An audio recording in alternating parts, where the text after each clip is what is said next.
Empezamos con la historia de Emilio, que la verdad potenciamos esta historia aquí en ¿Qué tal, Fernanda? El tesoro oculto de México de manera muy importante.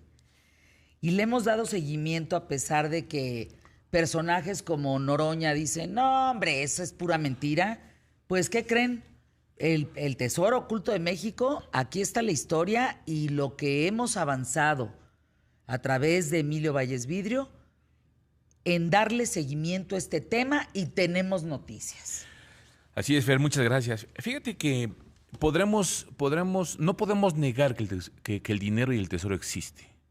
A ver, pon un poco el contexto, porque habrá gente que nos esté escuchando que no se dice que el tesoro de qué. El tesoro oculto de México. Exacto. ¿Qué es eso? El pasado 6 de febrero, aquí en este mismo espacio, aquí en los micrófonos de QTF, presentamos toda esta historia. ¿Qué pasa?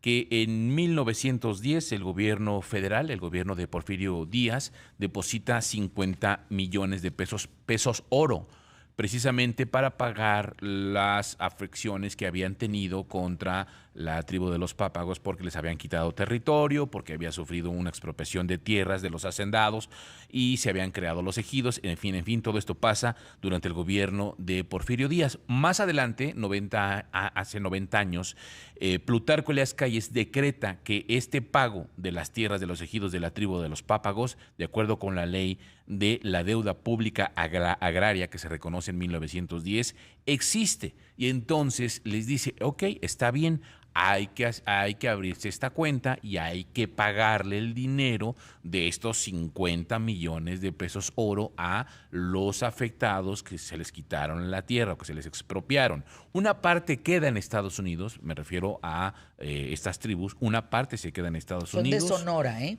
Y otra parte queda aquí en nuestro país. A los de Sonora, pues sí, a los de Estados Unidos, pues sí les pagan, les dan tierra, les dan casa, les dan todo, pero a los de México les quedan a deber y les dicen, bueno, vamos a hacer todo este procedimiento para que efectivamente se les pueda otorgar este dinero.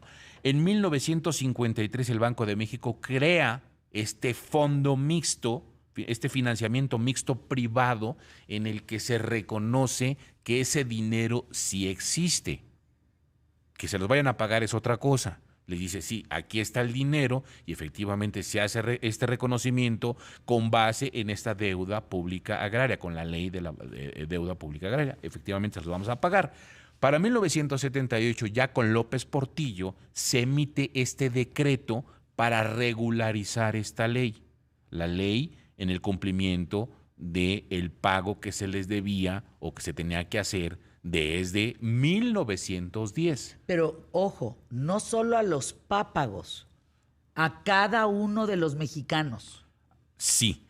Entonces, bueno, pasa todo este proceso y ya en el sexenio de Enrique Peña Nieto se hace este decreto por medio del cual otorga las facilidades administrativas para que exista el retorno de inversiones en el extranjero. ¿Por qué? Porque este dinero está en bancos extranjeros. No está en México, no es que lo tenga aquí el Banco de México. Está en Londres. Está en 3 países. Entonces, lo que tienen que hacer es una cuenta concentradora, después de eso traerlo a nuestro país a través del aval de la Secretaría de Hacienda, de la Secretaría de Economía, para poder solicitarlo del Banco de México para que pudiera ser trasladado a nuestro país. Entonces, todo esto pasa y en el sexenio de Enrique Peña Nieto. En el sexenio que inicia ya con la nueva administración, porque se decía sí, pero no pasa absolutamente nada. En este sexenio lo que intentan es sentarse con la nueva administración y decirle, oigan, pues ya hemos pasado mucho tiempo con esto. Aquí están los documentos en donde se reconoce efectivamente a los bancos extranjeros que tienen ese dinero. Eso fue lo que denunciamos, digamos, aquí en ¿Qué tal, Fernanda? A través de la historia de Emilio Valles Vidrio. Hasta ahí vamos. Sí, el fondo mixto privado sí existe. Lo único que necesitamos es que nos... Vamos a escuchar, si me lo permites, un pequeño audio de cuando nos dice precisamente Mauricio Montijo esto del dinero. A ver. El fondo mixto privado es de las familias mexicanas, no de los Pápagos. Nosotros somos el conducto de retorno nada más. A ver, explícate. Palabra con manzanas, Mauricio. Con manzanitas. El puente el retorno, la garantía para que permanezca vigente el acceso hacia este patrimonio de todas las familias mexicanas, esa responsabilidad recae en nosotros, pero no es de nosotros. A ver, tú estás diciendo, para dejarle a Emilio el micrófono, esto para entender, ¿son 800 billones de pesos? La parte fija del capital. Perfecto. Esos 800 billones de pesos nos pertenecen a 120 millones de mexicanos. Exactamente. Perfecto. En partes iguales. En partes iguales. Por parte Dividido equitativo. entre 120 millones. El total de los habitantes que estén registrados y vivos, no los inventados. No, bueno, ya ves que luego tienen otros datos por ahí. Sí, Sí, hay que ser muy certero en ese tema. Ese es el reparto equitativo, exactamente. Y ustedes, tú representante de los Pápagos, que es una comunidad, una tribu, son indígenas de Sonora, son los encargados de repartirnos. Somos la garantía para el retorno. El encargado de repartir en su estructura son 2.456 municipios y 2.743 comités particulares administrativos de otras de pueblos originarios que tienen esa personalidad y esa obligación. Además de la Tesorería de la Federación, la Secretaría de Hacienda y Crédito Público, que también reciben un porcentaje y también tienen la obligación de recibir y repartir. Ahí está. Esto fue lo que nos dijo aquí Mauricio en los micrófonos de QTF el 6 de febrero. Entonces, bueno, después más adelante nos vino toda esta desacreditación, que somos mentirosos, etcétera, etcétera. Insisto, esta parte... Y le dije, Emilio, ¿le vas a dar seguimiento a esto hasta el último minuto? Porque eso de que somos mentirosos, vamos a comprobar que esto existe y que es real. Hasta ahí vamos. Hasta ahí vamos. El tema, insisto, es real. Que se haga o que no se haga, que se pague o que no se pague, eso ya es otra cosa.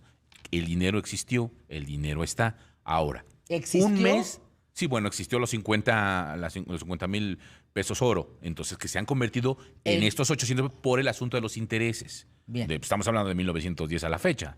Ahora, un mes después, casi un mes después, el 4 de marzo, el presidente Andrés Manuel López Obrador está en una conferencia de prensa, en su mañanera, y tiene al titular de la Unidad de Inteligencia Financiera, Santiago Nieto, hablando sobre cuestiones diversas de temas relacionados con la unidad. Y, sorpresa, un reportero le pregunta del tema del dinero que está en el extranjero y del tesoro oculto de México. Es decir, que ese Porfirio Díaz, pues, nos aseguró de por vida a los mexicanos, si lo ponemos en palabras más sencillas. Y entonces el reportero le pregunta. Y entonces el presidente se pone a hablar de otra cosa. La pregunta no soy del reportero porque hay muchos que están hablando al mismo tiempo, pero empieza a hablar del coronavirus y no sé, y luego contesta esto el presidente. Mañana te contestamos sobre el dinero. Nos interesa mucho dar una respuesta a esa pregunta. Acompáñame mañana. Nada más, ¿saben por qué? ¿Saben por qué? Está de moda eso, ¿sí? De que incluso me vienen a pedir audiencia gente que yo quiero mucho, pastores, sacerdotes, ¿sí? A hablarme de ese caso. Entonces, hay mucho sobre este tema de dinero que están en los bancos, ¿sí? Y ya hemos hecho investigación, entonces ya tenemos la información. O sea, no queremos que se ofenda a nadie, pero hay que actuar pues con rectitud y decir la verdad. No es un caso, son varios casos de cuentas que supuestamente están en los bancos y que si las gestionamos podemos utilizar ese dinero para beneficio del pueblo. Bueno, recientemente salió una información de que Porfirio Díaz había dejado a cada mexicano, creo que 80,000 pesos. Es decir, a ver si nos informa ya de esto, ¿no? O sea, para que tengamos claridad.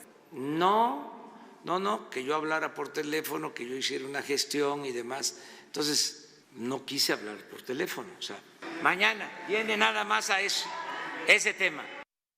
No, que no. Ahí hay Gracias por escucharnos, por cierto, muchas gracias. Ahí hay que aclarar un punto bien importante para que no nos vayan a decir que estamos mintiendo. Él se refería a otros casos también de que dicen que hay dinero en el extranjero, que le deben a México y que pues les necesitaban. En uno de ellos, incluso la propia Elena Poniatowska, que le decía que un amigo en el extranjero le iba a dar dinero y que iban a pagar deuda en México, etcétera, etcétera. Entonces dice, sí, hay muchas historias y muchas versiones, y es donde hace justamente el comentario de, pues ya ven esta de Porfirio Díaz, ¿no? Que hay que hablar por teléfono a los bancos y que no los traigan. También se refiere a este punto. Pero lo más importante es que allí en ese momento, enfrente de los reporteros, enfrente de las cámaras, enfrente de todo mundo, compromete al titular de la Unidad de Inteligencia Financiera a que el día 5 de marzo se presente para aclarar efectivamente todo este tema que traemos aquí, que es el documento, que en donde se hace el acuse de recibo, precisamente en el que está la función pública, está dirigido a la secretaria de la Función Pública, a la doctora Irma Heréndira Sandoval, en donde le dicen qué onda con el tema de este dinero, y está fechado con el 20 de diciembre del 2019. Es decir, esto no es nuevo, esto no es algo que nosotros hayamos montado a partir de febrero, no, esto es algo más atrás. Lo que pasa es que se nos fueron encima de mentirosos, falta de credibilidad. No, aquí no sacamos historias mentirosas. Aquí está el documento. Aquí está, donde dice doctora Irma Heréndira Sandoval Ballesteros, secretaria de la Función, y está firmado por Mauricio Montijo, que es quien viene a contarnos la historia aquí en ¿Qué tal, Fernanda? Ahora, por eso es bien importante. ¿Existe o no existe? A nosotros no nos acusen ni nos calumnien. Nosotros somos los informadores y somos los mensajeros de algo que se está gestionando en este sentido adentro de la administración pública. Con eso regresamos. Se había dicho que tocaba a 80,000 pesos por persona, ¿no? Más o menos. Exactamente. ¿Es correcto? Bueno, pues ahí se los dejo. Continuamos con la historia de Emilio Valles Vidrio, presentada aquí en ¿Qué tal, Fernanda?, en donde, insistimos, se habla del tesoro oculto de México, en donde Mauricio Montijo Lucero hizo el planteamiento y no nos creyeron. Llegó hasta las altas instancias del régimen de hoy, y cuando pues la sorpresa es que efectivamente el 4 de marzo en la mañanera, pues el presidente López Obrador reconoce que existe. Sí, y bueno, hoy es 30 de abril, Día del Niño, un abrazo a todos los niños, y seguimos sin... Mañana vienes, porque le dice, mañana vienes específicamente, o sea, a aclarar. El 5 de marzo. Y le pide a Santiago Nieto y no, pues no hay aclaración. No, el 5 ni siquiera se presenta en la mañanera. El 5 se empieza a tocar todo el tema del día de la marcha de la mujer, del 8, y de ahí ya se pierde toda la información. Y bueno, se toman otros puntos, pero no hay una aclaración. Y hasta la fecha, hoy, no ha habido una aclaración de sí, señores, sí existe, sí, señores, no existe, es una mentira, sí, aquí tenemos lo que avala que es mentira, o en determinado momento sí existe y vamos a hacer algo. No sé, no sabemos nada. Pero fíjense, el 20 de diciembre del año pasado, Mauricio Montijo entregó a la Unidad de Inteligencia Financiera, la Función Pública y el Banco de México los documentos impresos y una USB donde explican los detalles del seguimiento y explica también la negativa para iniciar el proceso. Así es. Que recibió pues tiempo atrás. Así es, y por eso se trata de entrevistar con el secretario, con el canciller Marcelo Ebrard, precisamente para decirle, es que no es que ustedes lo tengan que jalar y hacer todos los trámites. Lo único que necesitamos es el aval del gobierno para porque poder ya una hacerlos. Parte llegó a la Secretaría de Hacienda y Crédito Público. Así es decir, ¿cómo va este proceso, Mauricio Montijo? Qué gusto saludarte, que nos dijeron mentirosos, pero qué tal que resulta que ya mejor me cayó la boca. Pero, ¿cómo va el proceso? ¿En qué vamos, Mauricio? Pues el gusto saludarte, Fernanda, igual Emilio. No, pues igualmente, con mucho gusto siempre, Mauricio. Es muy gratificante saber pues, que hay conciencia dentro del gremio de ustedes de mantener a la población informada y de expandir la verdad. Como dices tú, podrán decirnos mentirosos, pero comprobarlo queda al revés, queda comprobado que el que te dice es el mentiroso. Esa es la situación ahorita aquí. Retomando el comentario de ustedes en cuanto a la petición del presidente de encargarle al señor Nieto la ratificación o negatividad de la existencia del fondo, es obligatorio calarle a toda la población.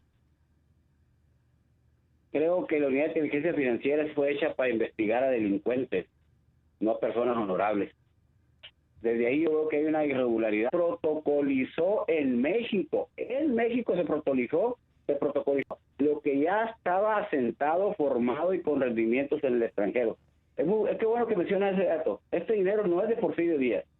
El señor no creo que haya sido muy dicho para hacer cuentas, pero fue una cuenta que retornó a México para ser protocolizada y ratificada en entonces. Ya había nacido. El origen de este depósito, de esta indemnización, está en la Reserva Federal de Estados Unidos antes de que fuera la Reserva Federal Internacional. Desde ahí somos socios nosotros. Si con la Reserva Federal Internacional hay una irregularidad que el señor Nieto pudiera arreglar, mi respeto, porque él fue el fiscal del mundo.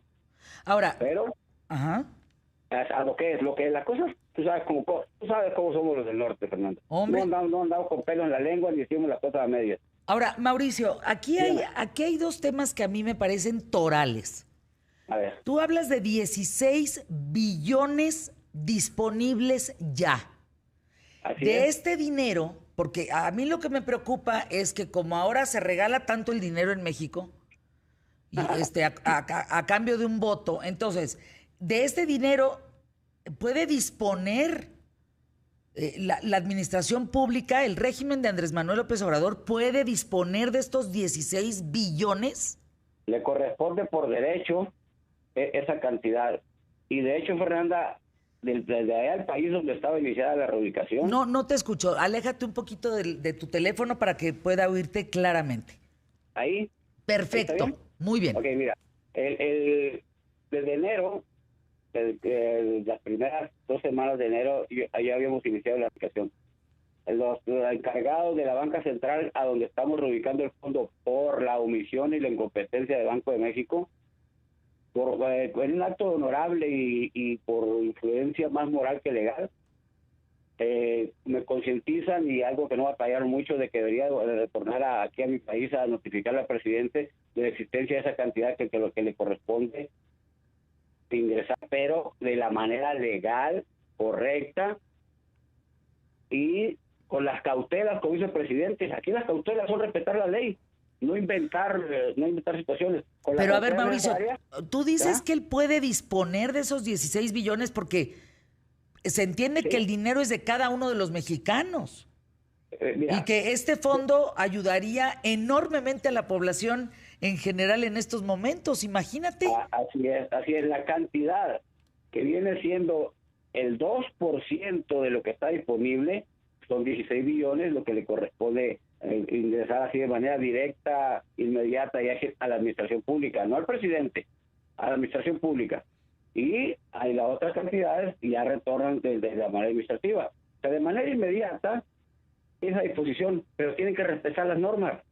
No son para que se lo depositen en su cuenta de 90,000 millones, no son para que Romo haga su contratito con su gente allegada, ni para que el secretario de Hacienda ande escondiendo con los otros bancos donde está el depósito de los 42 que ya están aquí. A ver, necesito más claridad en la llamada, Mauricio. De repente te oyes muy pues raro, ¿no? Ahí trata de no pegarte tanto el teléfono. Ahora, ¿ya tienes agenda con los secretarios Arturo Herrera y con Santiago Nieto? Para esos señores yo no existo, Fernanda. Han negado la existencia del fondo, por lo tanto Mauricio Montijo tampoco existe, a pesar de los documentos, a pesar del pago del billón y medio de impuestos. No entiendo yo por qué esa empecinada voluntad de negar la base lo más puro de lo que es el registro de la economía en México y del sistema fiscal. Hay algo muy raro ahí, Fernanda. Yo no quiero llamarlos de alguna manera, pero es una actuación de lo más rara, que ni los otros países donde ellos poner el asunto lo entienden. Porque se hacen mensos, para ser muy amables, y no atienden lo que les salvaría su honorabilidad y su prestigio como funcionarios públicos. Es inconcebible. Hay algo muy raro atrás de esto. Pero legal no es lo que están haciendo. Ahora, para entender toda esta parte, ¿qué va a pasar o qué pasaría si finalmente este gobierno, esta administración, este secretario de Hacienda no aceptan? Finalmente dicen, no me meto, no lo avalo. Santiago Nieto dice, yo tampoco me meto por órdenes de presidencia, lo que sea. No lo vamos a hacer. No lo vamos a hacer. ¿Qué va a pasar? ¿Ya ahí se pierde, aquí se detiene? Van a pasar dos cosas. No te entiendo nada, Mauricio. Te oyes fatal. A ver. Ahí. Van a pasar dos cosas, dijo. Van a pasar dos cosas si no reaccionan a tiempo. Se va a quedar la parte que les corresponde en custodia en otra banca central y les va a cobrar por estárselo cuidando. Y la otra es que pues la gente que está involucrada en gente como el presidente municipal de mi pueblo que está aquí a mi lado, José Ramos, y otros 346, somos los que vamos a tomar la responsabilidad de mantener la económica del país con este proceso que tenemos iniciado. Yo quisiera, Mauricio, pedirle a Emilio que te entreviste con una mejor calidad de audio porque necesitamos ser muy claros en lo que estamos escuchando y te oigo fatal. Voy a los spots QTF, pero antes